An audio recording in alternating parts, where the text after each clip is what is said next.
অভ্যুত্থানের পর আওয়ামী লীগ নেতাদের বিরুদ্ধে করা মামলায় প্রথমবারের মতো জামিন পেলেন সাবের হোসেন চৌধুরী। ৫ মামলার মধ্যে ৪টিতে তিনি জামিন পেয়েছেন।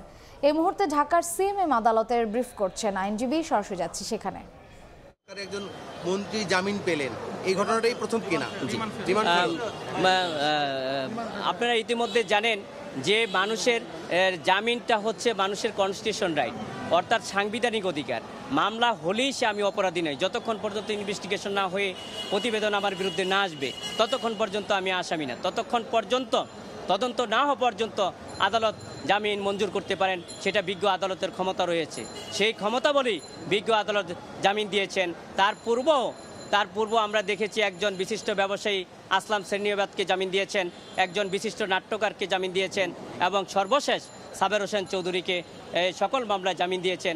এতে আমরা করি আইন এবং আদালতের প্রতি মানুষের আস্থা এবং বিশ্বাস বাড়বে এবং জুডিশিয়াল আরও শক্তিশালী হবে। আপনার কাছে একটা প্রশ্ন আছে, সেটা হচ্ছে যে আপনারা বললেন যে সাবের হোসেন চৌধুরী খুব অসুস্থ, কিন্তু আমরা দেখতে পেলাম উনি স্বাভাবিকভাবে এখানে আসছেন, কথা বলছেন। তো আসলে উনি কি ধরনের অসুস্থ?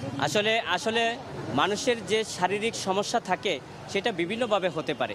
আপনারা জানেন উনি উচ্চ রক্তচাপে উনি ভুগতেছেন, উনি ব্লাড প্রেসার এবং উনি ডায়াবেটিসে আক্রান্ত এবং রিং পরা, তারপরে হার্টে 3টা রিং পরানো আছে।